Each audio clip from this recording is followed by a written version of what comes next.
आपल्या निहारिका बुक क्लबच्या 121व्या मासिक सभेमध्ये सर्वांचं आम्ही स्वागत करते. आणि आज योगायोग म्हणजे हा नेहमी बऱ्याचदा आपल्या बुक मिटिंगलाही घडून आलं आहे की ऑगस्टचा पहिला रविवार सगळ्या जागतिक मैत्री दिन म्हणून साजरा केला जातो. त्यानिमित्ताने आज बरोबर आपली बुक क्लबची ॲक्टिव्हिटी आली आहे. आणि ऑगस्ट महिन्यात दरवेळेस असा काहीतरी एकदा सण नंतर कुठला काहीतरी छान योग जुळून येतो.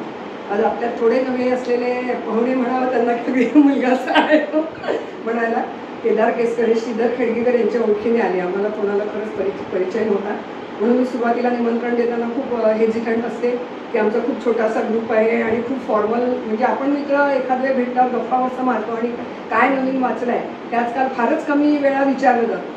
सिनेमाकडे थोडं तरी माहिती होते काय होते पण वाचलं. मग अशा संकल्पनेतूनच की एकाने त्या वाचलेल्या पुस्तकाचं थोडंसं डिटेल वर्णन सांगावं जेणेकरून ज्यांना इंटरेस्ट आहे ते पुस्तक मिळवून वाचतील किंवा नाही तर वाचलं झालं तरी आपल्याला ते पुस्तक काय आहे त्याचा आनंदही मिळेल अगदी सविस्तर सांगितल्यामुळे. तर तशा यांनी सुरू झालेली ही कल्पना आहे. दर महिन्याच्या पहिल्या रविवारी आम्ही 5 वाजता जमत असतो. आणि आता ह्या पुस्तकाचं आपल्याला सगळ्यांना सर्क्युलरमध्ये नाव कळलेलंच आहे. आणि आता डॉक्टर बाळूंनी जोशी सांगितलं जसं एकच मी कॉलेजमध्ये असताना वाचलेली म्हणजे ती नासे इनामदारांची राऊत. पण नंतर असं लक्षात आलं की बाजीराव पेशव्यांच्या आयुष्यात मस्तानीवरच खूप जास्त कॉन्सन्ट्रेट केल्या गेल्या आणि लोकांना ती लव्ह स्टोरी इंटरेस्टिंग वाटत होती, त्याच्यामुळे जास्त लिखाण त्याच्यावर केलं गेलं आणि उलट त्यांच्या शौर्यगाथा थोड्याशा मागे पडल्या. सिनेमात नाही, त्यांनी पण मला फोनवर बोलताना सांगितलं सिनेमा जरी खूप ग्लासी वगैरे त्या संजय लीला भन्साली स्टाईलनी केला तरी थोडं ते कॅरेक्टर मागे पडलं. पण ही त्रिखंडात्मक कादंबरी वाचायचं म्हणजे एवढी मोठी खरं तर पुस्तक जड पाहिल्याबरोबरच आपल्याला जमेल की नाही असं वाटत असतं. पण एखाद्याने ती वाचली आणि त्याचा आनंद घेऊन आपल्यापर्यंत पोहोचत आहेत त्याबद्दल खरंच म्हणजे मी आता सुरुवातीला आभार पण मानते आहे आणि स्वागत करते. डॉक्टर बाळू जोशीला विनंती करते त्यांनी आपला सोलापूरचं कॉमेंट घेऊन केदारचं स्वागत करावं.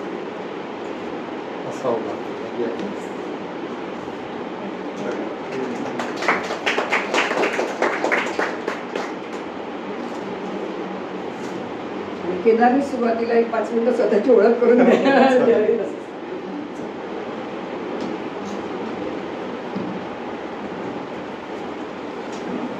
धन्यवाद मॅडम. सर्वप्रथम रघुजी मॅडम, रघुजी सर आणि सर्व परिवार, निहारिका परिवार आणि आपण त्याचे सर्व सदस्य आणि एकंदर इथे सर्व जण जे पुस्तकांचे दर्दी रसिक म्हणून सगळेजण जे जमलेले आहेत त्या सगळ्यांना सर्वप्रथम मी मनापासून नमस्कार करतो. आणि माझा अगदी अल्प परिचय म्हणजे खरोखर मला 1 ते 2 वाक्यात संपवायचा कारण विषय इतका मोठा आहे. खरं तर 45 किंवा 50 मिनिटं ही कमी आहेत बाजीरावाच्या वरती अन्याय करणारी. आणि इव्हन या पुस्तकावरती बाजीरावाला 1-2 तासात संपवणं तर अशक्य आहे, पण या पुस्तकाला तरी कवेत घेणं शक्य आहे का या 45-50 मिनिटांमध्ये, तर मला ते अवघड वाटतं. त्याच्यामुळे मी स्वतःचा खरोखर अल्पपरिचय करून देईन. मी सोलापूरचाच आहे आणि माझं शिक्षण हरिभाईमध्ये झालं आणि माझ्या LKG UKGच्या वेळेच्या मॅडम आत्ता इथे उपस्थित आहेत त्यामुळे मी अतिशय खुश आहे. गोटे मॅडम इथे आहेत आणि माझे ओळखीचे अनेक चेहरे इथे आहेत. पाटणकर सरांना मी ओळखतो आणि असे खूप जण आहेत इथे. मुख्य म्हणजे माझं शालेय जीवन इथेच व्यतीत झालं. हरिभाईचा मी विद्यार्थी आणि नंतर SP कॉलेजमध्ये माझं ग्रॅज्युएशन झालं BA पॉलिटिकल सायन्स आणि MA पॉलिटिकल सायन्समधलं पुणे विद्यापीठातून झालं. आणि त्यानंतर SP, फर्ग्युसन आणि मॉडर्न कॉलेज अशा ठिकाणी मी लगेचच शिकवायला सुरुवात केली राज्यशास्त्र विषय. 4-5 वर्ष मी पुण्यामध्ये होतो आणि नंतर बॅक टू सोलापूर 2014ला. आणि मग तिथून पुढे मी इथेच आहे म्हणजे शेती आणि सध्या युट्यूबिंग. मध्यंतरी सेवा सदनला मी जॉईंट सेक्रेटरी होतो, पण आता मी फुल टाइम युट्यूबिंग आणि शेती असं चालू आहे. युट्यूबिंग मी तुम्हाला लिंक पाठवीन. शक्यतो माझा भर हा राष्ट्रीय अशा विचारांच्या वरती प्राधान्याने मी व्हिडिओज बनवतो. इंटरनॅशनल रिलेशन्सचे विषय असतात, राष्ट्रीय हिताचे विषय असतात, अधूनमधून फिल्म रिव्ह्यू पण असतो. देवयोद्धा या विषयाला सुरुवात करताना असं वाटू शकतं की याचं टायटल असं कसं काय, देवयोद्धा आणि थोरले बाजीराव पेशवे काय संबंध आहे. तर त्यासाठी आपल्याला म्हणजे म्हणून माझं सांगणं असं आहे की थोडं अरेबियन नाईट सारखं माझं वाटू शकेल या एका पुस्तकापुरतं हे मर्यादित राहणार नाहीये. बाजीरावाशी निगडीत इतर जी पुस्तकं आहेत, जसं हे पेशवे म्हणून मी पुस्तक आणले श्रीराम साठेंचं, ते पण तुम्ही चालू शकता, ते अप्रतिम आहे. तर मश्री दीक्षित म्हणून जे ख्यातनाम इतिहासकार आहेत, त्यांचं एक पुस्तक माझ्या आयुष्यात पहिल्यांदा वाचनाला आलं, प्रतापी बाजीराव नावाचं पुस्तक. छोटंसं एकदम, ज्यांना कुणाला फार मोठा पेशन्स नाहीये कादंबरी, त्यातही त्रिखंडात्मक वगैरे किंवा हे पेशवे वाचण्यात सुद्धा ज्यांच्यात नाहीये, त्यांनी ते छोटंसं 150-200 पानाचं पुस्तक आहे फक्त. ते कन्साइज आहे, टू द पॉइंट आहे, ते वाचू शकतात. त्याच्या प्रस्तावनेत त्यांनी लिहिलेलं आहे की जनरल मॉन्टगोमेरी म्हणून होता, बर्नार्ड मॉन्टगोमेरी, ब्रिटिश तो फील्ड मार्शल, जो दुसऱ्या महायुद्धात लढला, ते रोमेलच्या टँक्सच्या विरुद्ध वगैरे वगैरे. त्यांनी एक concise history of world warfare असं पुस्तक त्यांनी लिहिलं होतं. आणि त्यांनी जगातल्या सर्वोत्तम युद्धांचा अभ्यास केला. त्यामध्ये त्यांनी पालखेडच्या लढाईला महत्व दिलं. पालखेडची लढाई बाजीराव विरुद्ध निजामुल मुल्क चिनकिलीच खान, म्हणजे जो औरंगजेबाचा पट्टशिष्य, हैदराबादची निजामशाही ज्याच्या नावाने ओळखली जाते, तो चिनकिलीच खान, तो निजामुल मुल्क, त्याच्या विरुद्ध लढाई झाली होती आपल्या पालखेडला.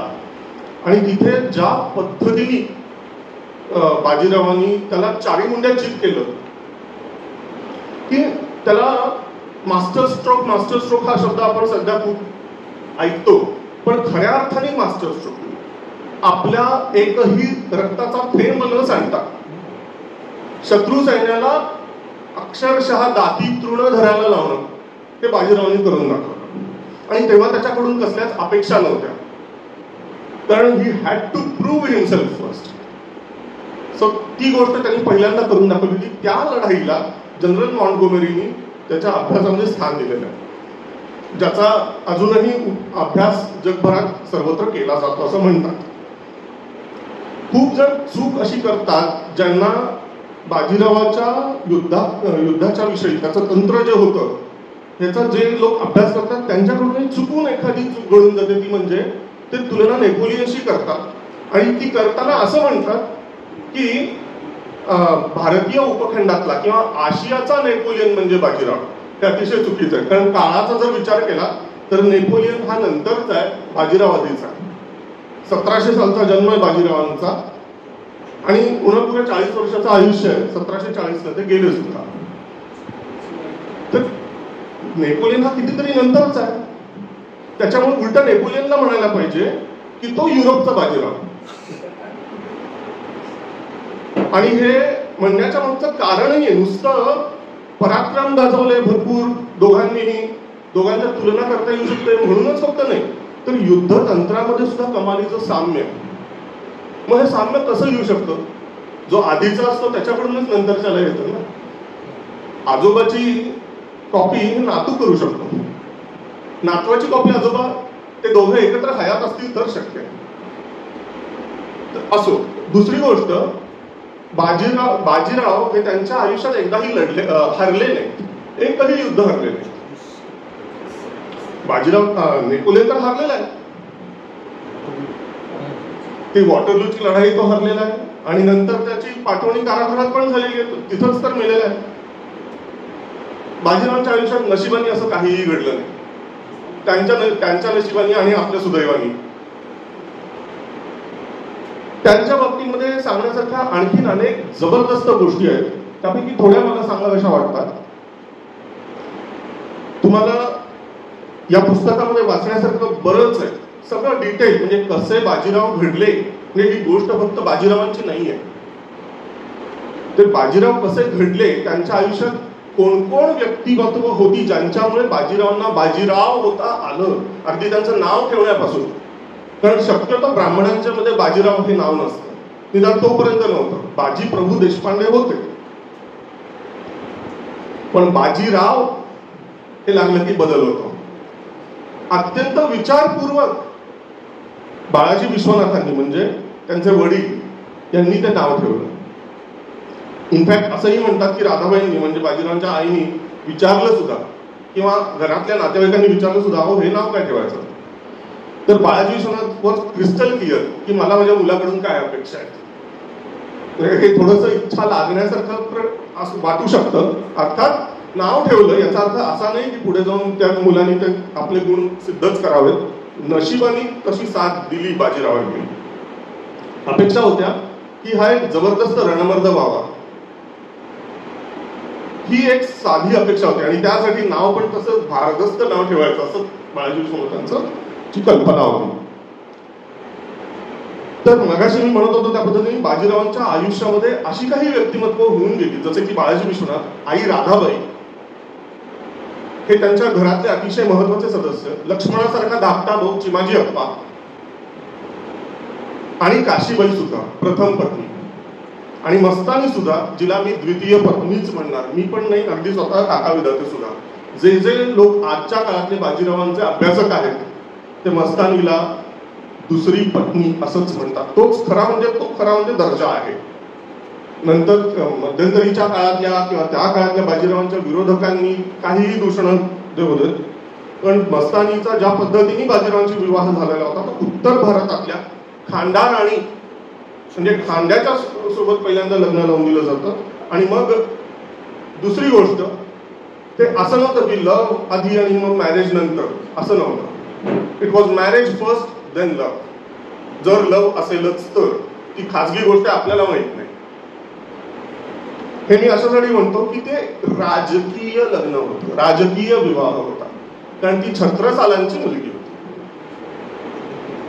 ती काही कलावंतीण होती आणि अजून काय दासी कन्या होती. हे अत्यंत भाकड कथा आहे.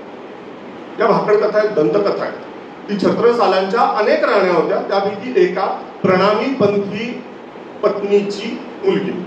प्रणामी पंथ एक स्वतंत्र पंथ आहे.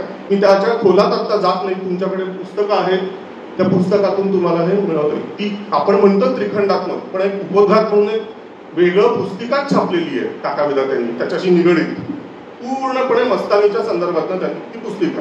त्याच्यामुळे त्रिखंडात्मक पण पुढे मस्तानीचं एक पुस्तिका जोडलेली आहे. त्याच्यामुळे त्या खोलात मी आता जात नाही.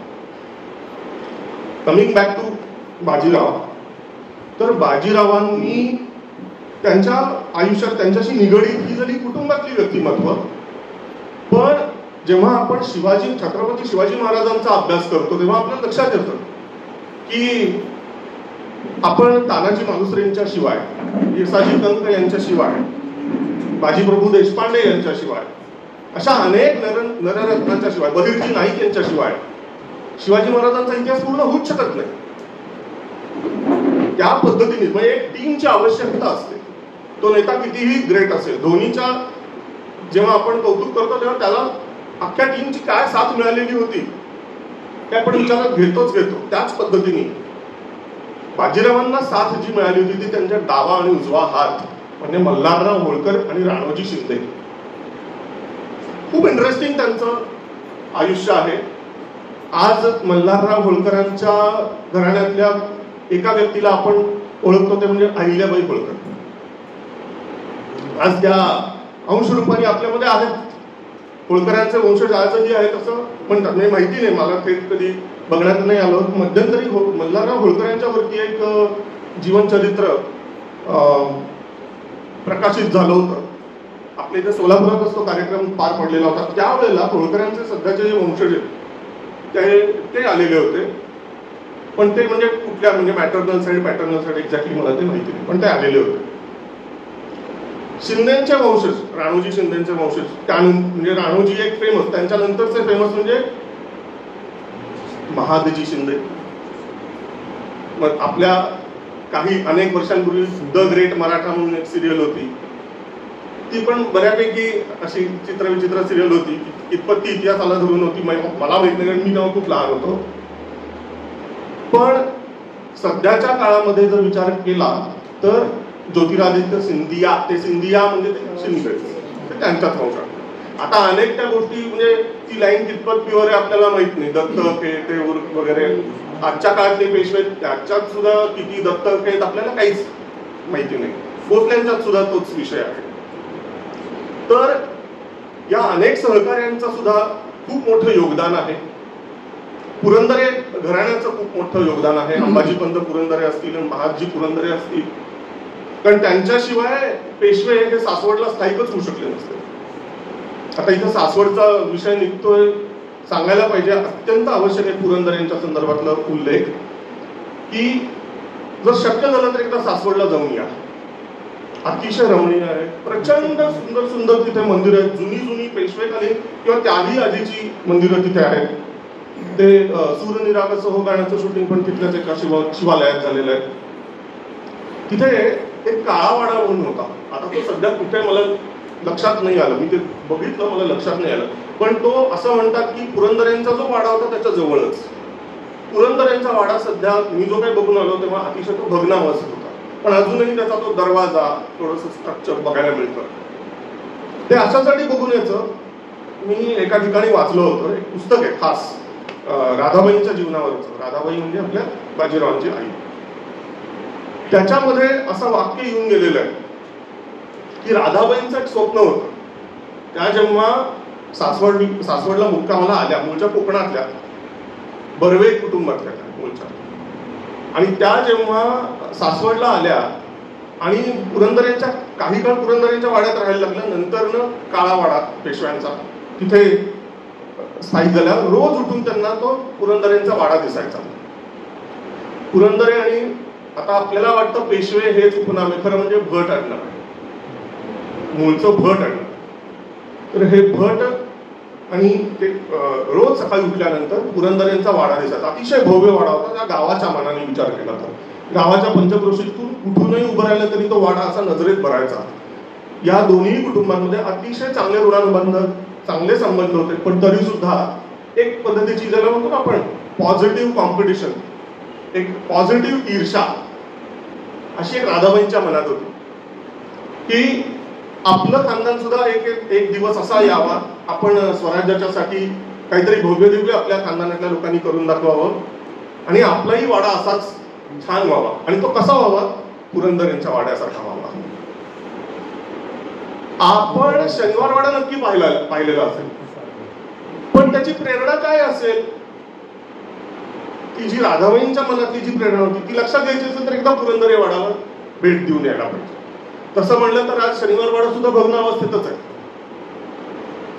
7 खणी असा तो वाडा होता असं म्हणतात. त्यातली जी मुख्य इमारत होती, आता सगळं बेसिक पासूनच सांगायला पाहिजे, कारण शनिवार वाडा म्हणजे एक वाडा असेल असं आपल्याला वाटतं. ती एक इमारत फक्त नव्हती, तर ते एक संकुल होतं. रशियाच्या मॉस्कोच्या विषयी जर ज्यांना कुणाला थोडं माहिती असेल, ऐकलं असेल, क्रेमलिन हा एक वाडा नाहीये. क्रेमलिन हे एक संकुल आहे, खूप मोठा परिसर आहे. अनेक मोठमोठ्या तिथे बिल्डिंग्स आहेत, जिथे सरकारी ऑफिसेस आणि त्याच्याशी निगडित व्यक्तींची घरं, ते सगळं एका विशिष्ट एरियामध्ये आहे. जसं कनॉट प्लेस दिल्लीमध्ये बरोबर वेगवेगळ्या देशांच्या वकिलाती वगैरे आहेत, ऑस्ट्रेलियाची, अमेरिकेची आणि ऑस्ट्रेलियाची भिंती तर केवढ्या 15-20 फुटी कुंपण आहे त्यांचं, सर्वेलन्स कॅमेरा वगैरे वगैरे वगैरे. तर तशा पद्धतीने शनिवार वाडा वॉज अ कॉम्प्लेक्स. आज जो आपल्याला शनिवार वाडा दिसतो तो अतिशय खुजा आहे. ब्रिटिशांनी डिस्ट्रक्ट केल्यानंतर 2 ते 3 वेळेला जळल्यानंतर किंवा जाळल्यानंतर नक्की काय झालं आपल्याला माहित नाही. मग जे काही आता उरलेलं आहे धेडगुजरी, सगळं खंड खंड विखंड छिन्न भिन्न झालेलं ते आहे, जिथे आपले महान सध्याच्या आमच्या पिढीतली, त्याच्या आधीच्याही पिढीतली आणि आता पुढची ही लोक तिथे जाऊन दारूच्या बाटल्या टाकतायत, कचरा करतायत, कोरतायत वाटेल ते, भयानक गोष्टी चाललेल्या आहेत. असो, मुद्द्याला यायचं असेल तर अजूनही बंदुकीच्या गोळ्यांचे तुम्हाला निशाण दिसतील.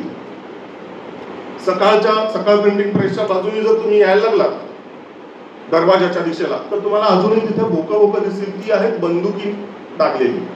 तोफांनी फक्त शनिवार वाडाच नव्हता उडवलेला बरं का. आपण नेहमी ब्रिटिशांचं कौतुक जे काही करतो ना, त्यांनी बांधलेले पूल अजूनही बघा छान आहेत वगैरे, पण आम्हाला आमचे गड सांभाळता आले नाही, हे अतिशय चुकीचं वाक्य आहे. गड उद्ध्वस्त करण्यामध्ये मुख्य काम ब्रिटिशांनी केलेलं, कारण त्यांना पुढची भीती होती. ज्या मराठ्यांनी, ज्या हिंदवी स्वराज्याच्या मावळ्यांनी मुघलांना सळकी पळ करून सोडलेलं आहे, ही माणसं, ही भूत पुन्हा त्याच गडांवरती जातील आणि तिथून चळवळी करतील आम्हाला. म्हणून पहिल्यांदा त्यांनी काय केलं तर ती गड सगळे उद्ध्वस्त केले. शक्य तेवढं त्यांनी उद्ध्वस्त केलं.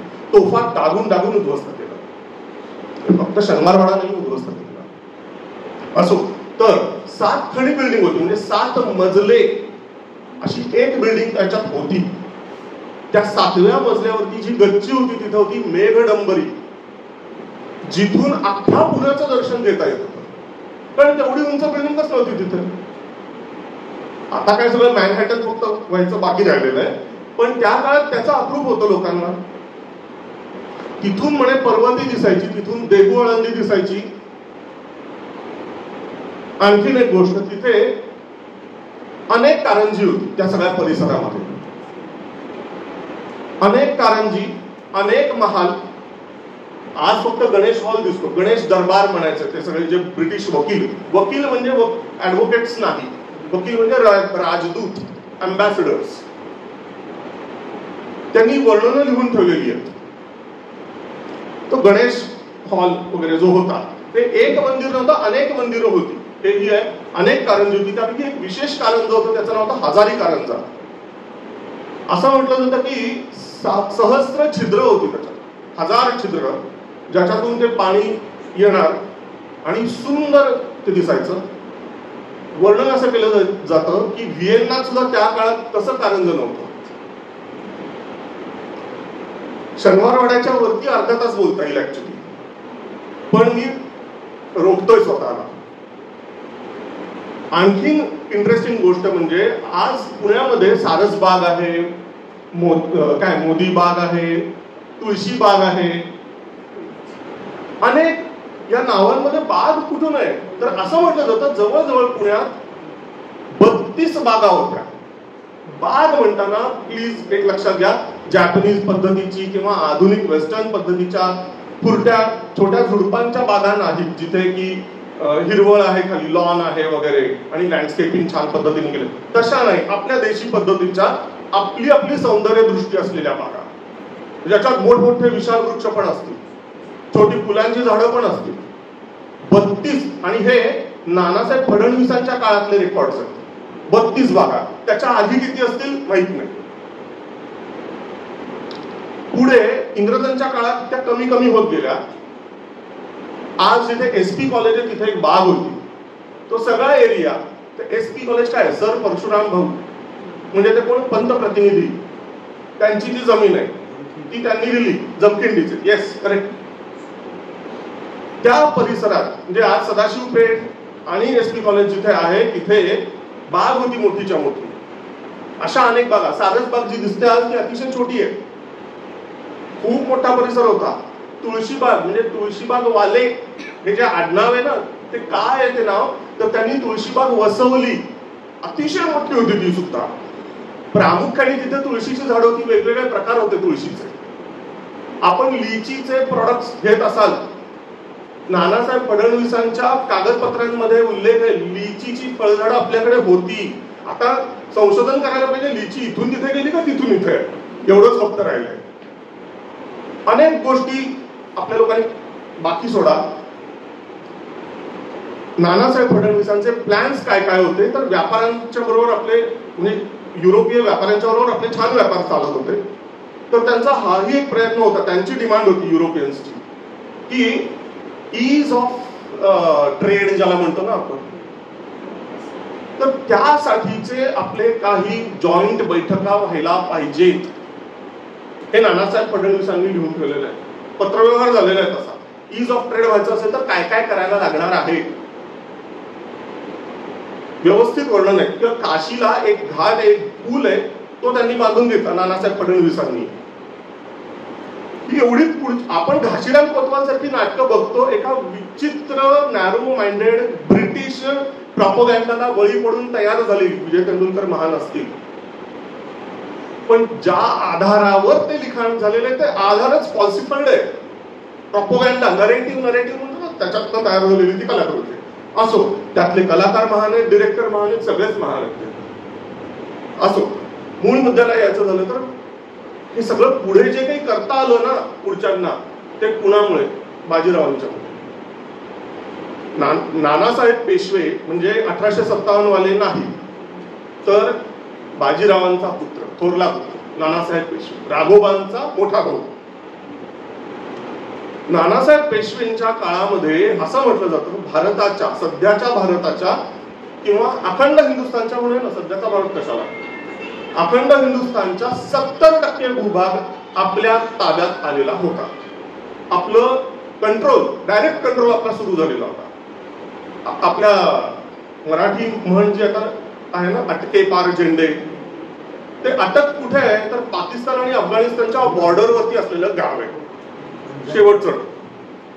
तर अटक आणि आजूबाजूचा परिसर तिथं सुरू झालेलं कटक पर्यंत. कटक हे सुद्धा खरं शेवटचं टोक नव्हेच, खाली अगदी श्रीरंगपट्टण पर्यंत बाजीराव जाऊन आलेले आहेत. आपल्या कागदपत्रात लिहिताना कर्नाटक कर्नाटक म्हटलं जातं, कारण त्यावेळेला ना भाषावर प्रांतरचना झालेली नव्हती. भाषावर प्रांतरचना नेहरूंच्या काळात झालेली आहे. त्या काळात मराठी आणि कर्नाटकी लोक एकमेकांशी भांडत नव्हते. शनिवार वाड्यावरती खरंच शनिवार वाड्यावरती जे तूप यायचं ते जमखंडीहून यायचं, मिरच्या यायच्या कराचीहून यायच्या, पूजेसाठी तीर्थोदक जे यायचं ते ऋषिकेशहून यायचं कावड भरभरून. I am not joking, records आहेत. या सगळ्या गोष्टी आहेत. पण यात मग इथे प्रांत कुठून आले, म्हणजे गुजरातमध्ये आपले गायकवाड, आपले चिमाजी अप्पा आणि पेशवेच, या सगळ्यांनी प्रचंड मोठं कार्य केलेलं आहे. आज मला सांगा, नरेंद्र मोदींनी जेव्हा 2014ला इलेक्शन लढवली, दोन्ही ठिकाणून लढवली, वाराणसीतून लढवली पण बडोद्यातून पण लढवली होती, आणि मग जिंकून दोन्हीकडून आले म्हटल्यानंतर एक ठिकाणची सीट त्यांना सोडावी लागते. मग ती सोडताना त्यांनी बडोद्याची सोडली. त्यावेळेला त्यांनी एक भाषण दिलेलं होतं. ते भाषण त्यांनी 90% काय 95% गुजरातीमध्ये केलं, पण 5% त्यांनी भाषण मराठीत केलं. का केलं? बडोद्यामध्ये मोठ्या प्रमाणात मराठी पॉप्युलेशन राहते. कुणामुळे? ते गायकवाड, चिमाजी अप्पा, पेशवे यांनी जे कार्य केलं त्यामुळे. गुजरातमध्ये काय संबंध आहे पेशव्यांचा असं वाटू शकेल, पण तो पेशव्यांची खासगी प्रॉपर्टी नाही हे आपण लक्षात घेतलं.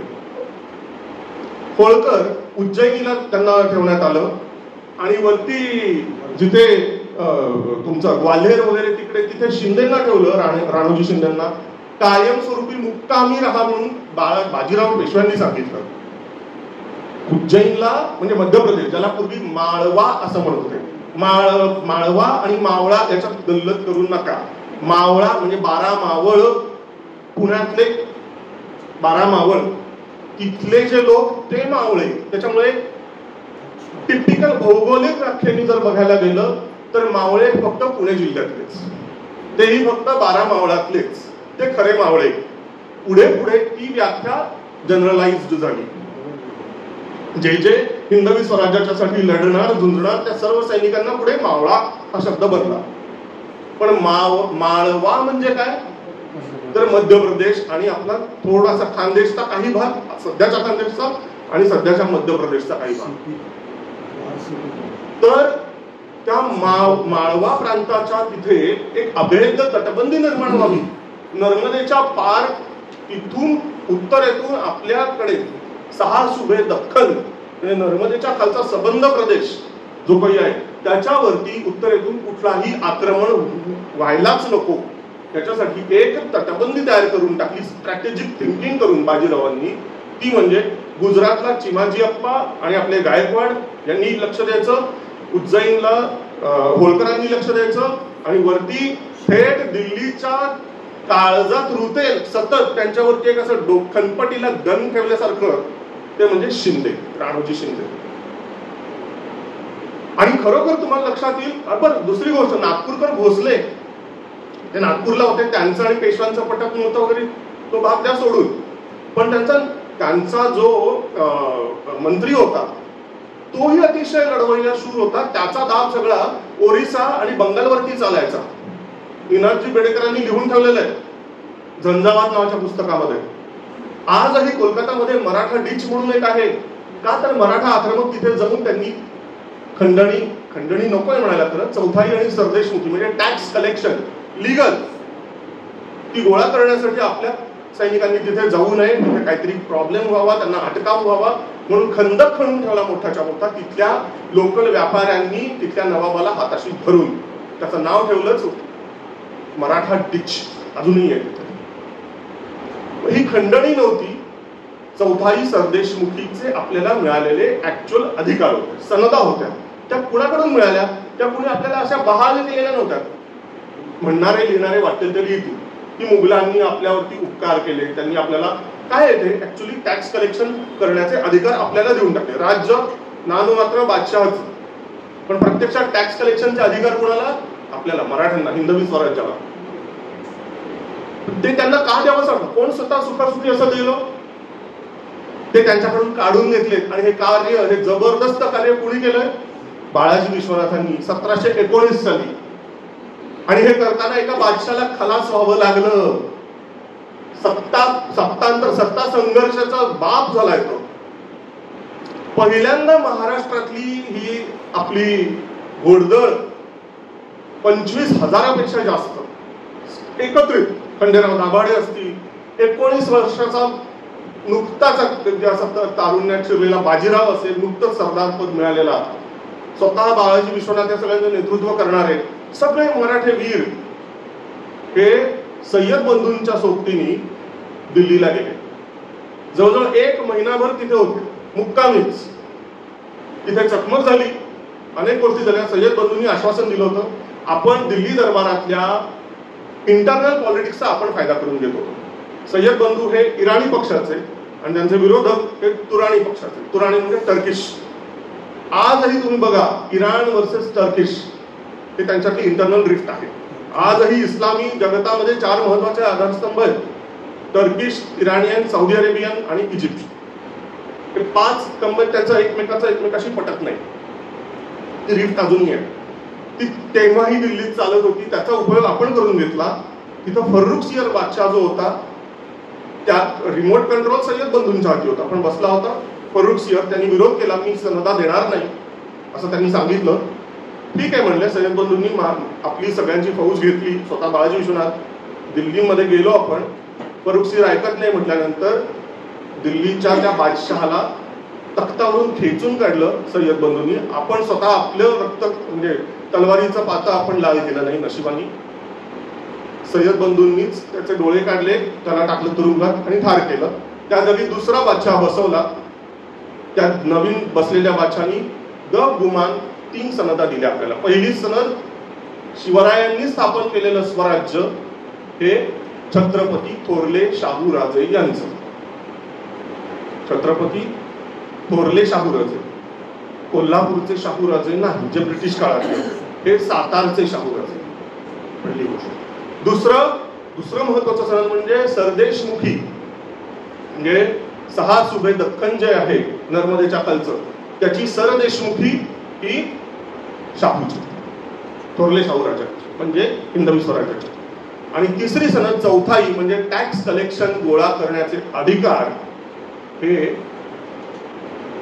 थोरले शाहूराजे यांच्या स्वराज्याला. त्या 3 सनदा. चौथी गोष्ट त्यांनी केली, ऍक्सेप्ट केली, 30 वर्षापासून शाहूराजांची आई जी मुघलांच्या ताब्यात होती, अटकेत होती, तिला शाही इतमामात रिलीज करतात. हे वचन त्यांनी दिलं आणि खरोखर सोडून दिलं. आणि 5वी गोष्ट, बाळाजी विश्वनाथ जी ठरलेल्या करारात नव्हती, पण बाळाजी विश्वनाथ तैलबुद्धीचे, चतुर, तर म्हणजे शस्त्रासोबत शास्त्रही चालवणारे, त्यांनी पदरात पाडून घेतली. त्यांनी पूर्ण हिशोब, मुळात कारकुनीने सुरुवात केलेला माणूस होता हा. मिठागरावरती कार्य केलेलं आहे चिपळूणला. तिथून एक पायरी चढत पेशवे बनणं, प्राईम मिनिस्टर बनणं सोपी गोष्ट नाही. त्यांनी सय्यद बंधूंना सांगून, एवढं तुमच्यासाठी केलं, तुम्हाला हवा तो बादशाह तिथे आम्ही बसवला, तुम्ही मरणार होतात, तुम्हाला वाचवलंय, तुमचं पॉलिटिकल करिअर वाचवलंय, आता आम्हाला जाण्याचा येण्याचा इथल्या मुक्कामाचा सगळा खर्च द्या. इतका झालेला आहे. वाटतं 50 लाख रुपये त्या काळात. 50 लाख रुपये.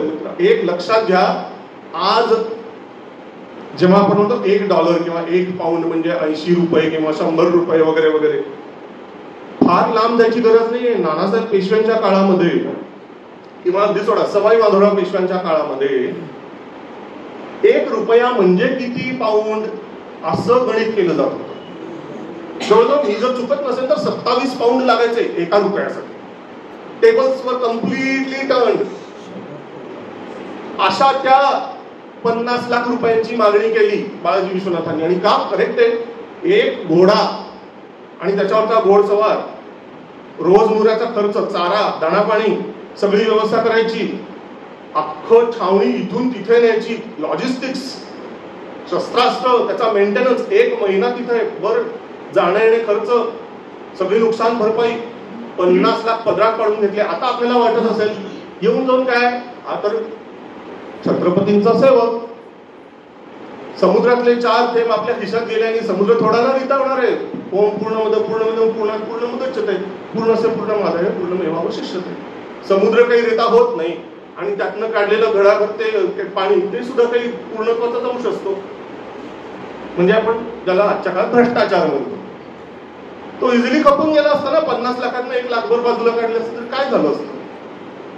खडानखडा पूर्ण जसा जसा हिशोब आहे तसा तसा स्वराज्याच्या तिजोरीत आणून भरला बाळाजी विश्वनाथांनी. ही सचोट, ही स्वामीनिष्ठा. कारण त्यांना माहिती होतं की आपली सध्याची तिजोरीची स्थिती काय आहे. जे आजचं रडगाणं आहे ते फार जुनं आहे. महाराष्ट्राची तिजोरी नेहमी खडखडीतच असते, कितीही आपण रण कितीही गाजवलं. पण एक काळ होता बाजीरावांच्या काळामध्ये, ज्याला आपण हिरा पन्ना पिक्चर येऊन गेला होता ना, हिरा पन्ना. तर हिरा पन्ना नावाचं एक ठिकाण आहे बुंदेलखंडात, बुंदेलखंडामध्ये. आणि ते कुणाच्या आधिपत्याखाली होतं, छत्रसाल, राणा छत्रसालाच्या आधिपत्याखाली होतं. त्यांनी बाजीरावाला जेव्हा पत्र लिहिलं होतं की माझ्यावरती बंगश चालून आलेला आहे, मोहम्मद खान बंगश, त्यांनी अटॅक केलेला आहे, त्याला पहिल्यांदा आठवला बाजीराव. कारण माझी मुलं काही मला वाचवू शकत नाहीत, हे राज्य टिकवू शकत नाहीयेत, राजधानीला घेराव पडलेला, केव्हाही अटॅक होईल. त्यांनी एक पत्र पाठवलं बाजीरावांना, जो गतिग्राह गजेंद्र की सो भई है आज राखो लाज बुंदेल की, काय असं चुकत असेल तुम्हाला याच्यात मिळेल आता. म्हणजे एखाद्या पाणवड्याच्या काठी जेव्हा एखादा हत्ती जातो, मगरीने जर त्याचा पाय धरला तर हत्तीची जशी अवस्था होते तशी माझी झालेली आहे. म्हणजे उपमा त्यांनी स्वतःला हत्तीची दिलेली आहे. म्हणजे अदरवाईज मी रणमर्द आहे, जबरदस्त योद्धा आहे मी, पण आता हा मगरीसारखा चालून आलेला आहे बंगश, फसवून त्यांनी मला कात्रीत पकडलेला आहे. आता तूच माझी लाज राखू शकतोस. बाजी जात बुंदेलकी, बाजी शब्दावर श्लेष केलाय, राखो बाजी लाज. पण बाजीरावच का आठवला महाराष्ट्रातला, त्याचं कनेक्शन आहे मागे शिवाजी महाराजांशी. कारण हा जो छत्रसाल होता, यंग असताना महाराष्ट्रात प्रतापगडाच्या पायथ्याशी मुघल सैन्याच्या वतीने लढत होता. कारण तो मुळातला राजेशाही घराण्यातला होता, राजपूत घराण्यातला होता. पण त्याच्यावरती पाळी अशी आलेली होती दैवयोगाने की आता लढायचं आहे, लढल्याशिवाय काही पर्याय नाही. आपले बापजादे सगळे जे होते ते ठार झालेले आणि काही चुलत घराण्यातले लोक जसे बादशहाचे अंकित झाले, मांडलिक झाले, तसंही मलाही करावंच लागलं, माझ्याकडे काही पर्याय नाही. अशा पद्धतीने छत्रसाल लढायला लागलेला होता. मग जिथे अपॉइंटमेंट होईल तिथं जावं लागेल. जर चंद्रपूरला जावं लागलं तर चंद्रपूरला बदली होईल, गडचिरोलीला होईल. तशा पद्धतीने त्याची अपॉइंटमेंट झाली प्रतापगडला, नेमणूक झाली. प्रतापगडला येऊन त्याला पहिल्यांदा याची देवी याची डोळा त्यांनी बघितलं की मराठे काय चीज आहे. पण मराठा ही तर फक्त जातीवाचक संज्ञा नाही, हे तुम्ही समजूनच घ्याल असं मी मानतो. तर हे सगळे महाराष्ट्रातले योद्धे काय जबरदस्त आहेत आणि त्यांना प्रेरणा देणारा त्यांचा राजा कसा असेल. सगळ्या शौर्य गाथा सगळ्या शिवाजी महाराजांच्या त्यांच्या कानावर रोज पडत होत्या. हा मनुष्य इतका भारावून गेला, त्याला असं वाटलं हाच तारणहार आहे आपला, आपण यांची भेट घेतली पाहिजे. म्हणून त्यांनी तो शत्रू कॅम्प सोडून एकदा चोरी छुप्या मार्गाने शिवाजी महाराजांची भेट घेतली. शिवाजी महाराज पण इतके दिलदार, त्यांनी या शत्रूचा हेर असेल वगैरे मग त्याला आपण ठार केलं पाहिजे किंवा पकडून ठेवलं पाहिजे. शिवाजी महाराजांचं हेर खातं इतकं भारी होतं की ही पाळीच येऊ देत नव्हते. आधीच माहिती सगळी कळलेली असायची, कोण कोण फुटू शकतात, कोण कोण आपल्याकडे हे नंबर हे आमच्या संपर्कात आहे, ते जाहीर करायची गरज नव्हती शिवाजी महाराजांना, ते होते संपर्कात. तर समभाव पूर्ण इव्हॅल्युएशन करून झालं होतं, मगच आता एंट्री झालेली होती. ती जी भेट झाली दोघांची, भेट काय बोलणं झालं माहित नाही, पण असं म्हटलं जातं, कारण छत्रसालांनी सांगून ठेवलं, त्याच्या पुढच्या लोकांना सांगून ठेवलं की काय काय माझी चर्चा झाली होती शिवाजी महाराजांची. त्यांनी असं म्हटलेलं होतं की मला तुमच्या सैन्यामध्ये घ्या, मला लढू दे तुमच्याकडनं. शिवाजी महाराज म्हणले, अरे तुझ्याकडे आणखीन पण जरा जास्त टॅलेंट आहे, नॉर्मल सैनिक होण्याचं टॅलेंट नाहीये, ते तर आहेच, त्याच्याहून जास्ती आहे तुझ्याकडे, तू प्रति शिवाजी होऊ शकतो उत्तरेत. म्हणजे थोडक्यात शिवाजी महाराजांनी एक फ्रँचायझी खोलली, मी जे इथे करतोय नर्मदेच्या खाली, ते तू नर्मदेच्या वर कर, थेट मुघलशाहीच्या काळजातच होत ना, तिथे जाऊन बुंदेलखंड स्वतःचा सुरू कर. तुम्ही आम्ही वेगळे नाही, नुसता मराठी बाणा नाहीये माझं हिंदवी स्वराज्य, तर अखिल हिंदुस्थानला स्वराज्य मानतात शिवाजीराजे. ते त्यांचं स्वप्न होतं. छत्रसालाला ते लक्षात आलं, अच्छा हे काम ओके.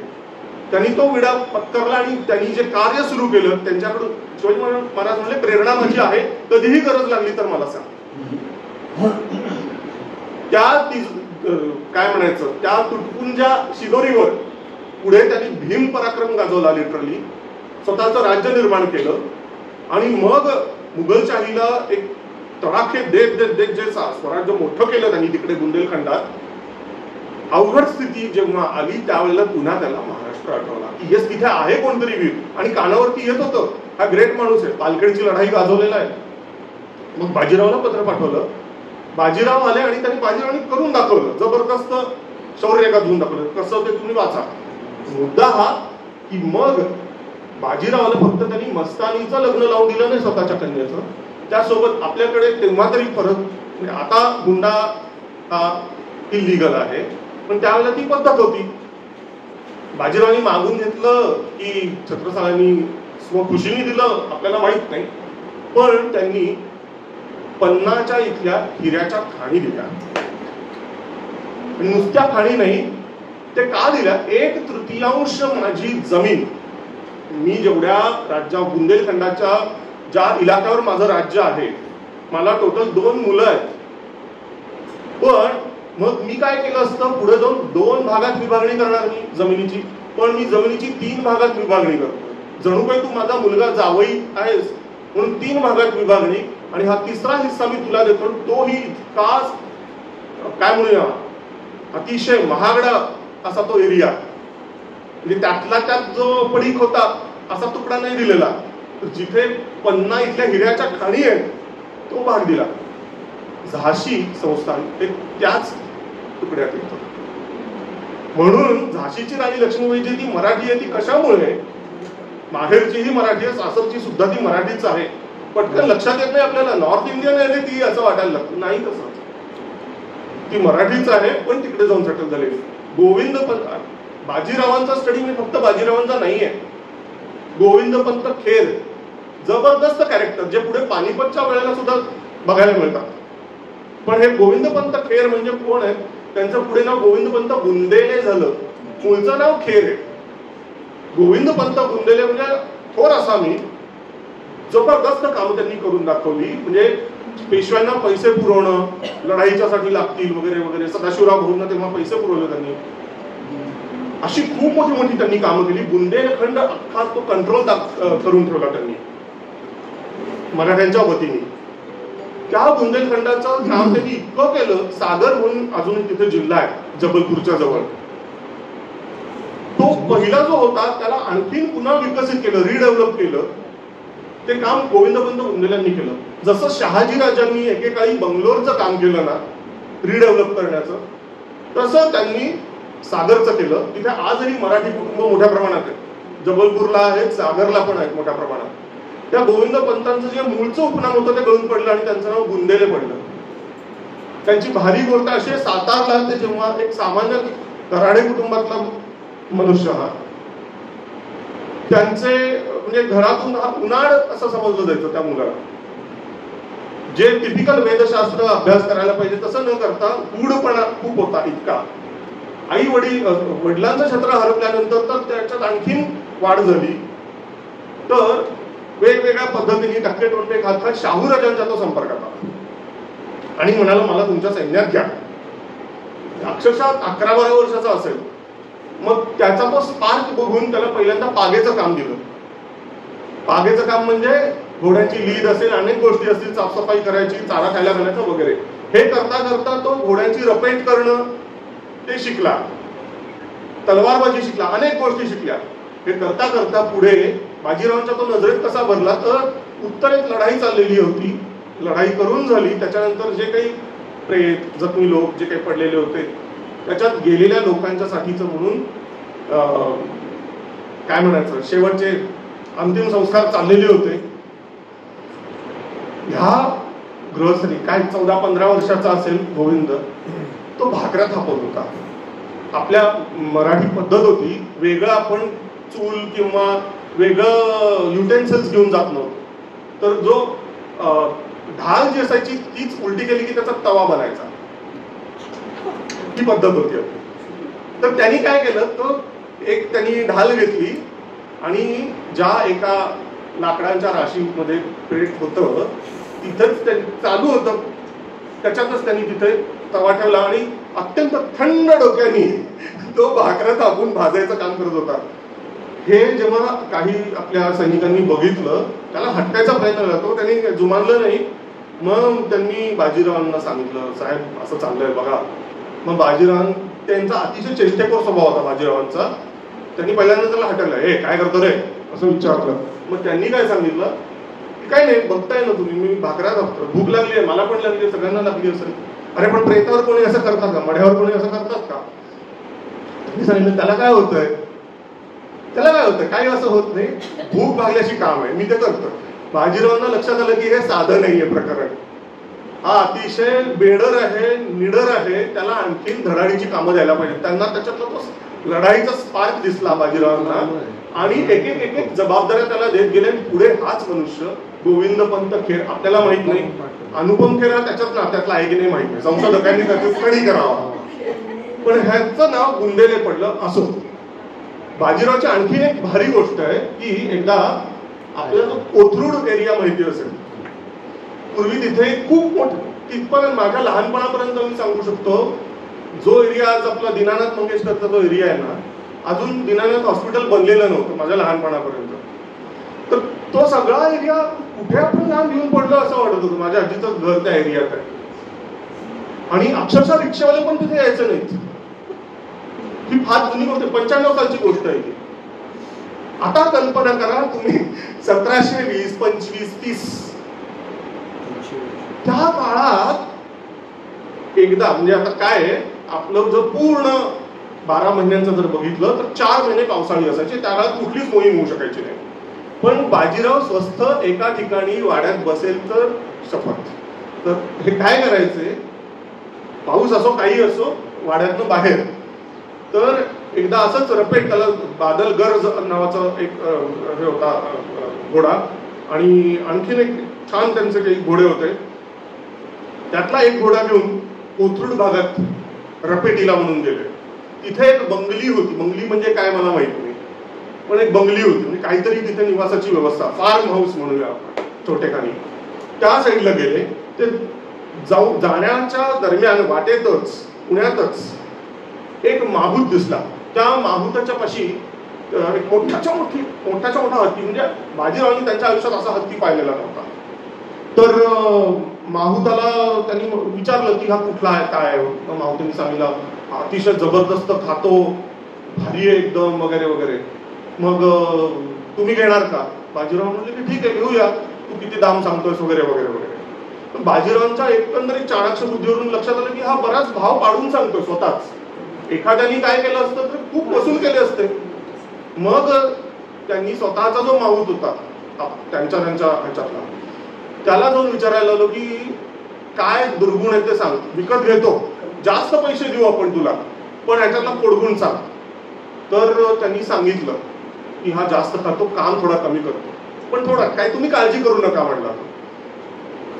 मग बाजीराव म्हणे की ठीक आहे हरकत नाही. मग त्यांनी विकत घेतला, विकत घेऊन स्वतःच्याकडे ठेवला हत्तीशाळेत. आणि मग आठवड्याभरानंतर कारकून घामाघूम होऊन पळत आले. सरकार सरकार, हा पांढरा हत्ती, नावाला पांढरा हत्ती आहे, प्रचंड खातो, काम तो कुछ भी नाही करता.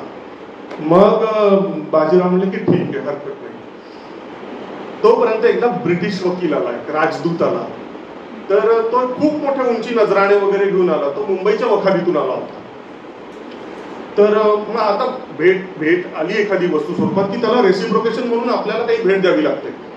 तर बाजीरावांनी सांगितलं, थांबा आमच्याकडे एक भारी भेट आहे तुमच्यासाठी. तर तो हत्ती बघून हातकून दिला, बापरे. पण तो खुश झाला की वा, ज्या अखिल हिंदुस्थानला ज्यांनी हादरवून सोडलंय अशा त्या बाजीरावाला, ज्यांचे शत्रू सुद्धा चळचळ कापतात, ज्या निजामुल मुल्कची बेगम ती डोळ्यात प्राण आणून म्हणली होती निजामाला की तो जो अख्ख्या भारताला वेळ लावणारा जो तरुण डॅशिंग 6 फुटी उंच घारा डोळ्याचा गोरा पान योद्धा जो आहे त्याला मला एकदा तरी बघायचंय. मग जिनी अगदी पडदानशीन होऊन जाळीदार पडद्यातून दर्शन घेतलं म्हणे बाजीरावाचं. असा तो बाजीराव आमच्यावर निहायत खुश झालेला आहे. म्हणजे आता हे खूप ग्रेट गोष्ट आहे असं तो आणि घेतलं. पण बाजीराव सांगा, हे बघा एक मिनिट, तुम्हाला ही भेट देतोय, पण जराही आमच्याकडे तक्रार येता कामा नये. आमच्या अतिशय प्रिय असा हा हत्ती आहे, जराही ह्याच्या बाबतीत हेळसांड होता कामा नये. आमचे सगळीकडे जासूद आहेत, जरा जरी काही वेळ वापरलं झालं आमच्याकडे, आमची मग कपामधून पुढे काय ते तुम्ही समजून घ्या. तो म्हणला तुम्ही काही काळजी करू नका, डोंट वरी म्हणला तो. आणि त्यावेळेला काही मुंबई पुणे एक्सप्रेस हायवे नव्हता, जुना जो घाटातला रस्ता होता तोही नव्हता, अतिशय अडवळणाची वाट होती. त्या हत्तीला मुंबईपर्यंत नेताना 4 जण मेले. पण तरी कसा बस त्याला नेल्यानंतर यांनी काय केलं, स्वतःच्या वकिलातीत छान राहत होता तोपर्यंत हत्तीशाळा नव्हती. मग त्यांनी ब्रिटिश तो जाहिरातबाजी करण्यात इंटरेस्ट. तर तिथल्या मुख्य चौकामध्ये त्याला, आत्ताच्या सारखं मुंबई मोठीच्या मोठी नव्हती हे लक्षात घ्या. तर त्यातल्या त्या जे, आता नेमका कुठला चौक ते माहित नाही, पण कुठल्या तरी त्या एका चौकामध्ये त्याला बांधला. का तर तिथे जे कोणी लोक असतील, जे कोणी ब्रिटिश अधिकारी, त्यांच्या हाताखालचे लोक, त्यांच्यावर इम्प्रेशन पाडायला म्हणून हत्तीला बांधला. येणारे जाणारे सगळे वाहवा करायला लागले. याला पण पुन्हा आठवड्याभरात सेम त्याचा जो कोणी होता क्लार्क तो सांगत आला घामे घुमून, साहेब काय चाललंय, खातोय नुसतं, काम तर काही नाही करत. मग आता त्यांनी काय आयडिया केली, तरी त्यांचे वाद सुरतेच्या वखारवाल्यांशी चालायचे. बॉम्बे वर्सेस सुरत असं चालायचं. आणि सुरतवाले सारखं घालून पडून बॉम्बेच्या वखारीच्या ब्रिटिशांना शिव्या घालायच्या. वरती रिपोर्ट लोकांनाही पाठवायला लागायचे. तर ब्रिटिशवाल्यांचं काय कुणाच ठाऊक माहित नाही, सुरतेवरती जरा जास्त प्रेम होतं सुरतेच्या वखारवाल्यांना. मग आता ह्यांच्यावरती आपण झब्बू लावायला म्हणून मुंबईच्या त्यांनी काय केलं, आमचं तुमच्यावरती भरपूर प्रेम आहे म्हणून त्याला with love from Bombay Waqar त्या हत्तीला देऊन टाकलं सुरतेच्याकडे. इसकी टोपी उसके सर. पण याच्यातली सुरुवातीची आयडिया कोणाची होती तर बाजीरावाची होती. अशी आणखीन एक गोष्ट सांगतो, शेवटचा पार्ट अजून सांगण्यासारखं बरंच आहे. मात्र चेष्टेखोर स्वभाव बाजीरावांचा कसा होता, तर एकदा शनिवारवाड्यातून बाहेर पडत असताना अतिशय म्हणजे काय म्हणू तीक्ष्ण नजर, तर लोहार काम, नाल घोड्याची असते ना ती बनवण्याचं काम करत होता. लोहाराचा भाता चाललेला होता आणि इकडे नालाचा प्रचंड मोठा ढीग. कारण त्या बाजीरावांच्या खड्या सैन्यामध्ये 40,000 घोडे. आणि त्यांचं वैशिष्ट्य आहे की दिवसाला मॅक्सिमम रेकॉर्ड आहे 3 मैल, काय म्हणजे 3 मैल का काय किती, निदान 95 किलोमीटर, 95 ते 100 किलोमीटर पर्यंत रपेट करता येऊ शकतो मॅक्झिमम बाजीरावाच्या काळात. आणि ऍव्हरेज जर पकडलं तरी सुद्धा 60-70 किलोमीटर तर रफली होतच होती. हे करायचं तर त्यांना एक स्टेपल म्हणजे एक स्टेपनी ज्याला म्हणतो ना तसं एक एक्स्ट्राचा घोडा, म्हणजे 3 घोड्यामागे एक एक्स्ट्राचा घोडा. तर 40,000चं तुम्ही करा काय ते 1300. एवढे घोडे तर सरकारी घोडे, फक्त बाजीरावांचे आपण पलटण घेतले बघतोय. उलट खाजगीचे जे असतील ते अजूनच सोडून द्या. तर या सगळ्या कामाच्यासाठी प्रत्येक घोड्याला कमीत कमी 4 पाय. म्हणजे तुम्ही संख्या विचारात घ्या की नालाचा ढीग किती मोठा असेल. पण तो काही एकटा लोहार नसेल, असे अनेक लोहार असतील. तर त्या घोड्याचं सगळं जे आहे ना अस्तित्व त्या एका पायावर एका नाल जर खराब असेल तर सगळं फाफललंय. म्हणून बाजीरावाचं सगळं लक्ष तिकडे होतं आणि नाल कशी बनवतोय काय. आणि हा इतका गर्क होता लोहार की त्याला कळलंच नाही की पेशवे साहेब आले, श्रीमंत आलेले, त्याला कळलंच नाही. मग बाजीरावांनी काय केलं, त्यातली एक नाल घेतला आणि असा हातात धरून वाकवला. लोखंडाचं असतं ते, त्यांनी हातात धरलं आणि असं वाकवलं, म्हणजे हातात काय ताकद असेल बघा. आणि मग त्याला आणि ते टाकलं खाली. काय कुचकामी असं म्हणले बाजीराव. मग त्याचं अरे काय झालं म्हणला तो लोहार. त्यांनी आणखीन एक नाळ घेतला, पुन्हा वाकवला, टाकला खाली. तिसरा असं सलग 3-4 केल्यानंतर त्यांनी सांगितलं नीट काम करा, काय चाललंय तुमच्यावरती, आपले घोडे अवलंबून आहेत, आपली पलटण अवलंबून आहे. मग तो हसला, फक्त लोहार फक्त हसला, काही सॉरी म्हणला नाही, काही म्हणजे माफी असावी वगैरे काही नाही. त्या काळात आठवड्याला सॅलरी मिळायची. पगार घेण्याचा दिवस आला, तो शनिवारवाड्यावरती तिथं गेला. तर तिथे जे कोणी फडावरचे जे कारकून होते, हिशोब करून लाईन होती कामगारांची, त्याच्यामध्ये एका या लोहाराची जेव्हा टर्न आली तेव्हा त्याला नाणी दिली. ते नाणं मिळाल्यानंतर त्यांनी पहिल्या 2-3 बोटाच्या मध्ये पकडलं आणि त्याची पुंगळी केली आणि त्याच्या अंगावर फेकली कारकुनाच्या. कसलं कुचकामी नाणं तुझं म्हणला. मग त्याला काही कळेना, म्हणजे त्याला वाटलं आपली काहीतरी चूक झाली असेल, आपण कदाचित चुकीचं म्हणजे खराब नाणं दिलं. पण त्यांनी पुन्हा दिलं, त्यांनी पुन्हा त्याची पुंगळी केली आणि पुन्हा टाकलं. मग तडकला हा कारकून. तो म्हणजे हे सरकारी चलनाचा अवमान, म्हणजे एका अर्थी स्वराज्याचा अवमान आहे. पण अद्वा बोलायला लागला, भांडण विकोपाला गेलं आणि त्या लोहाराला घेऊन हा श्रीमंतांच्या समोर गेला, दरबारात नेलं कारकुनांनी. मग कारकुनांनी सगळं सांगितलं, असं असं घडलं. मग बाजीरावांनी त्या कोण आहे तो बघू लोहार, बघितल्यानंतर लोहार हसला. त्यानंतर बाजीरावांनी ओळखला, अच्छा ओके. मग बाजीराव पण हसले. आता त्याचा सगळा पगार त्याला दिला व्यवस्थित. पण म्हणजे त्यावेळेला बलोपासनेचं एवढं महत्व होतं की गावागावात, गाव तिथे किमान एक तरी तालीम असायची, आखाडा असायचा. शहरात, मोठ्या शहरांमध्ये तर गल्ली गल्लीवरती फड आणि तालीम असायचे.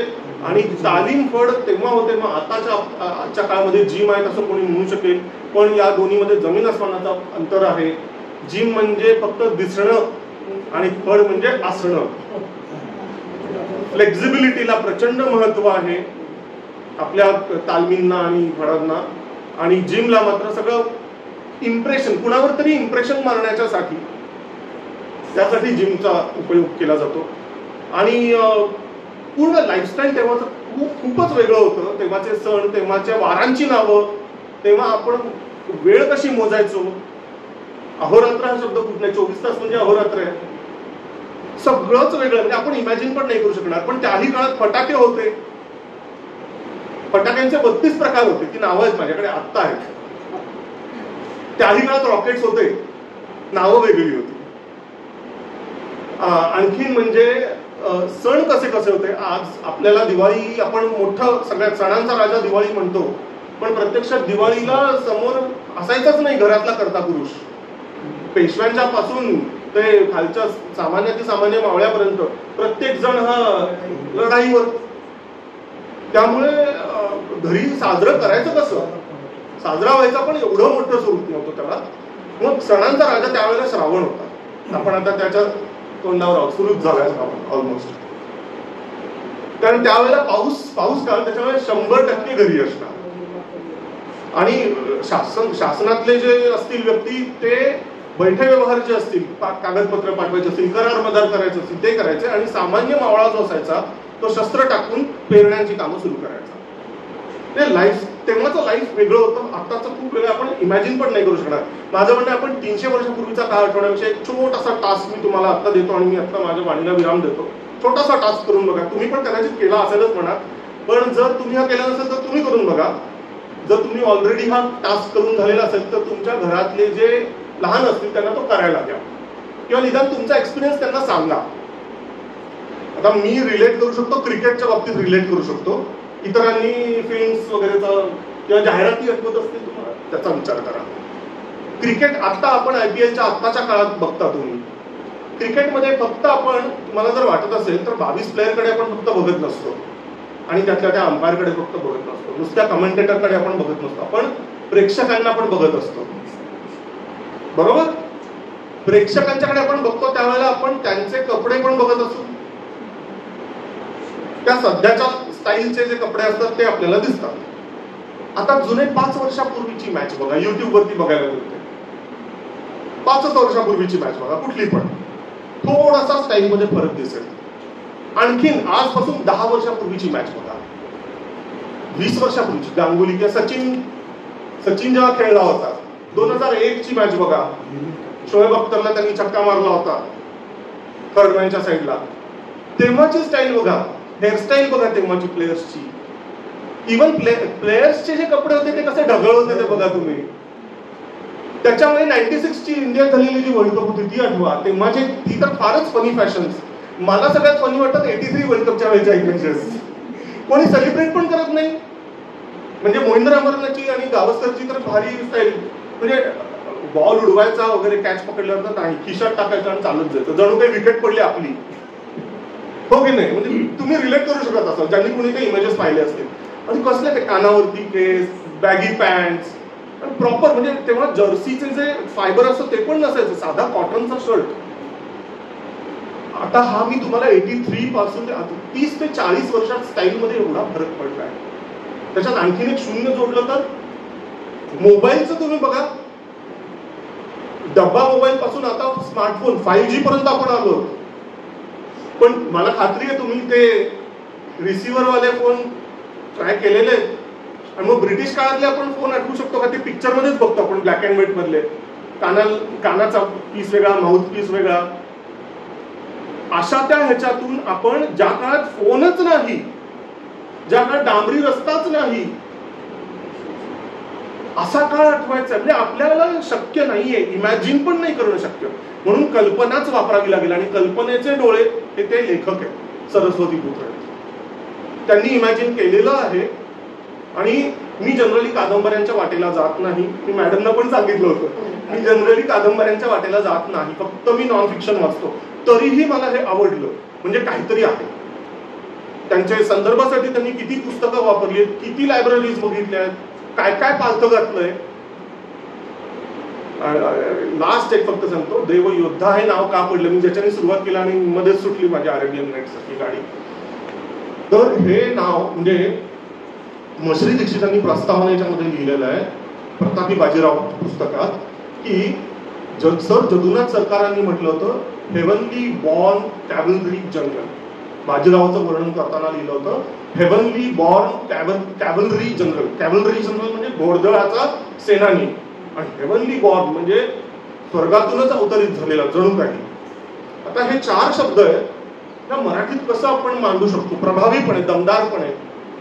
त्यांना काही सुचेना, मग मश्री दीक्षितांनी गाठलं कुसुमाग्रजांना.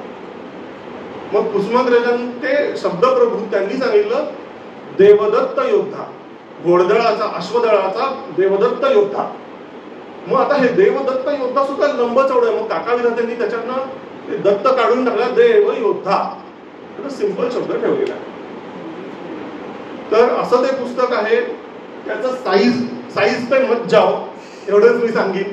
इव्हन ते पेशवे जे पुस्तक आहे ना, त्याची पण शब्दसंख्या आहे, त्याचा तर वापर डिक्शनरी सारखा करायचा. अधूनमधून तुम्ही कुठूनही काहीही वाचून काढा. अतिशय इंटरेस्टिंग गोष्टी आहेत त्याच्यामध्ये. थोडंसंच एक पॅराग्राफ वाचायचं सोडून देत, आपल्याला पाहिजे तेवढं वाचायचं. तसं ते पेशवेचं करता येईल. आणि हे सुद्धा रवंथ करत खाण्याची गोष्ट आहे, हे वाचणे नाहीये. तुम्हाला डोळ्यापुढे असा वेब सिरीज किंवा पिक्चर सुरू होईल, वाचताय का कळणारच नाही. आणि एका बैठकीत वाचण्याचं हे नाहीये. आता जसं होतं येस येस येस, एक्झॅक्टली. म्हणजे अच्छा, मला वाटलं अरेबियन नाईट्स. पण अच्छा, अरे ते ती माहिती ह्याच्यात नाहीये, त्या पेशवेमध्ये. तुम्हाला माहितीये की महाराष्ट्र कशाला अख्ख्या भारतात पहिल्यांदा गिटार कोणी विकत घेतली हो? गेस करता येईल? गिटार. पण कुठला काळ असेल तो? ब्रिटिश काळ असेल असं वाटतं आपल्याला, राऊंड अबाउट. प्रत्यक्षात सवाई माधवराव पेशवेंच्या काळात त्यांना ब्रिटिशांच्याकडून गिटार मिळाली आणि ती विकत घेतली आपण. सवाई माधवराव पेशवे म्हणजे नाना फडणवीसांचा काळ. प्रॉब्लेम हा झाला त्यांना वाजवता नाही आली कारण शिकवणारा गुरु नाही मिळाला, आपल्या स्वराज्यात तर नव्हताच, आणि तो परकीयांच्याकडून पण गुरु आपल्याला उपलब्ध होऊ नाही शकला. म्हणून पेशव्यांचा एक अजबखाना होता, अजबखाना, तो नावाप्रमाणेच अजब होता, त्यामध्ये ते धूळ खात पडलं ते वाक्य. जगाचा नकाशा आणि पृथ्वी गोल हे आपल्यासाठी म्हणजे आपल्याकडे ते ज्ञान होतं नव्हतं माहित नाही, किंवा कालावधात ते गळून पडलेलं असेल, पण एका ब्रिटिश माणसाच्याकडून सवाई माधवराव पेशव्यांनी पृथ्वी गोल मिळवला, जगाचा नकाशा पण मिळवला, आणि नकाशाचा अभ्यास कसा करायचा, नकाशा कसा वाचावा हे शिकून घेतलं. त्यासाठी 500 रुपये त्या काळातले दिले. त्या काळात काहीतरी 60 का 70 रुपयाला एक बैलजोडी मिळायची. आजच्या काळात 50 ते 60 हजाराच्या खाली किंवा 80 हजारच्या खाली एक बैलजोडी मिळत नाही. मी बैलजोडी उदाहरण देऊ शकतो कारण आमचं शेती असल्यामुळे मी ते सांगू शकतो. 500 रुपये नुसते म्हणजे आपण किती कमवले असते आजच्या काळात जर टाइम मशीन, जस्ट इमॅजिन त्या काळात जायचं, सवाई माधवरावांना जाऊन किंवा त्यांच्या आधीच्या लोकांना जाऊन नुसता ऍटलास घेऊन जायचं आणि त्यांना शिकवायचं. किती आपण म्हणजे बंगलेच्या बंगले बांधू ना मोठमोठाले. किंवा पहिल्यांदा कॉफी कोणी प्यायली तर ती थोरले माधवराव पेशव्यांनी प्यायली, आणि त्यांच्याही आधी गोपाळराव पटवर्धन त्यांनी आग्रह केला थोरले माधवराव पेशव्यांना की अहो कॉफी पिऊन बघा फार भारी असते. ते कॉफीच्या कसे संपर्कात आले तर फ्रेंचांच्याकडनं आले होते. गोपाळराव पटवर्धन म्हणजे मिरजेचं संस्थानिक, हा भाग्यश्री पटवर्धन वाले. येस, आपण मॅन्युफॅक्चरची फार इंटरेस्टिंग गोष्ट माहितीये का तुम्हाला, म्हणजे पटवर्धन खानदानातले त्या इतिहासातले लोक, गोपाळराव पटवर्धन आणि बाकीचे सगळे ते, आणि अफगाणातले पठाण लोक हे एकत्र मिळून रडले असतील स्वर्गात मैंने प्यार किया है पिक्चर रिलीज झाल्यानंतर. एकीकडे हिरोईन भाग्यश्री, दुसरीकडे सलमान खान, ज्याचा वडील जो सलीम जो आहे तो सलीम हा अफगाणी वंशाचा आहे. मी जे एकमेकांच्या विरोधात लढलेले एकेकाळी असो. तर गोपाळराव पटवर्धन हे फ्रेंचांच्या संपर्कात आले आणि त्यांना कॉफीचे फॅन झाले. ते इतके की त्यांची इच्छा झाली की आपण थोरले माधवराव पेशव्यांना एकदा तरी कॉफी पाजायचीच. पण थोरले माधवराव पेशव्यांच्या बाबतीत थोडंसं असं होतं, बाळाजी विश्वनाथ, बाजीराव हे थोडे जातीच्या पलीकडे जाणाऱ्या टाईपचे होते. पण मे बी पानिपतच्या प्रसंगामुळे असेल किंवा आणखीन काही कारण असतील माहित नाही, पण थोरले माधवराव पेशवे मात्र थोडेसे कर्मठ टाईपचे होते. तर थोरले माधवराव पेशवे सतत नाही नाही नको नको म्हणत राहिले. मग शेवटी गोपाळराव पटवर्धनांनी हुकमाचा टेक्का काढला आणि ते म्हणले, हे बघा तुम्हाला काही जरी डाऊट असेल मी स्वतः तयार करून देईन कॉफी, म्हणले सोवळ्याची कॉफी तयार करून देईन म्हणले. हे त्यांचे शब्द आहेत, मी सोवळ्याची कॉफी तयार करेन आणि मग तर प्याल का. ओके म्हणले. तर त्यांनी लिटरली आंघोळ केली, सोवळ्याचे कपडे नेसले आणि चांदीच्या पात्रातून सर्व केली कॉफी. त्याच्यामुळे पेशव्यांच्या खानदानात पहिल्यांदा कोणी, नॅचरली मला तर वाटतंय आता मुघलांनी टेस्ट केली होती का नाही, गॉड नोस, कुठल्या आणखीन कुठल्या नवाबांनी केली होती का नाही माहित नाही, पण पेशव्यांच्या पेक्षा एवढं कोण प्रभावी होतं. ब्रिटिशांनी मुघलांच्याकडून नाही घेतलेलं हे राज्य, हा सगळा देश हा पेशव्यांच्याकडून घेतलेला आहे. हे स्वतः कोण म्हणतात, शशी थरूर म्हणतात. माझं कशा, मी हिंदुत्ववादी आहे घेऊन जाऊन, मला सोडा बाजूला. शशी थरूर म्हणतात. शशी थरूरांना एका पब्लिक स्पीच मध्ये, युट्यूब वरती आहे व्हिडिओ, जाऊन बघा. त्यांना एका मुलीने विचारलं की काय झालं असतं जर 1857 झालंच नसतं किंवा आपण जर जिंकलो असतो.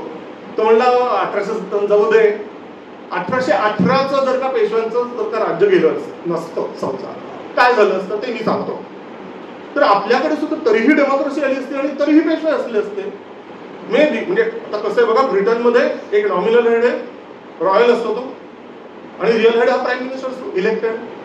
जपानमध्ये अजूनही आहे, साऊथ कोरियात अजूनही आहे इलेक्टेड मोनार्की. तर तशा पद्धतीने मलेशिया, येस, तर त्या पद्धतीने आपल्याकडे आयदर नॉमिनल हेड मुघलचे बादशाह असले असते, पण तेही आता डळमळीतच झालेले होते, हे छत्रपतीच असले असते ना, राष्ट्रपतीच्या ती छत्रपती, हे नॉमिनल हेड. तर तशी अवस्था होती. रिअल हेड पेशवे. मे बी कालौगामध्ये डेमोक्रॅटिकली इलेक्टेड पेशवा असला असता. ब्रिटिशांच्यामुळे आपल्याकडे जी काही डेव्हलपमेंट झाली ती झाली आणि तेच तसंच राहिलं असं काही नाही. आपण तरीही आपली डेव्हलपमेंट केली, अजून चिकार भन्नाट डेव्हलपमेंट आपण केली असती, उलट कमी झाली आपली डेव्हलपमेंट असं म्हणेन मी. असो, बाकी अजून सांगण्यासारखं बरंच काय काय. रिस्टवॉच थोरले माधवराव पेशवे वापरायचे कारण ते वेळेचं खूप पाबंद होते. गजराचं घड्याळ वापरायचे, रंगीबेरंगी गॉगल्स वापरायचे, रेनकोट आणि त्यांनी तर त्यांची पगडी जी असते ना ती पावसात भिजू नये याच्यासाठी त्याचंही एक काय म्हणूया मेणकापडाच्या पासून तयार करून घेत होता आच्छादन. पण ते नुसतं अजबखान्यात पडून नव्हतं, त्याचा ते वापर करायचे उल्लेख आहे. तर असं बरंच काय काय आहे.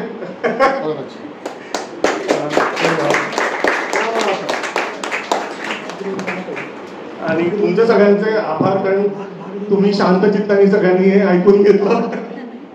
अजून सुद्धा ऐकायला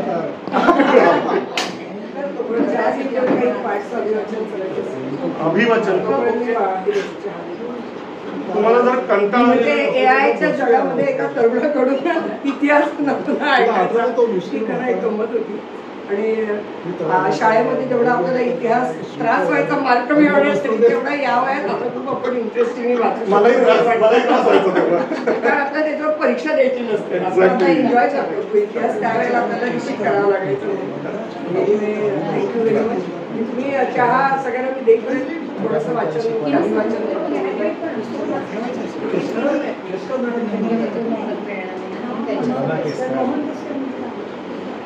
एक प्रस्तावनेत त्यांनी काका विधात्यांनी एक अशी कल्पना केलेली आहे की रावेरखेडला ते जेव्हा गेलेले होते, काका विधाते पुस्तक सुरू करण्यापूर्वी रावेरखेडला गेले होते आणि रावेरखेडला समाधी आहे बाजीरावांची.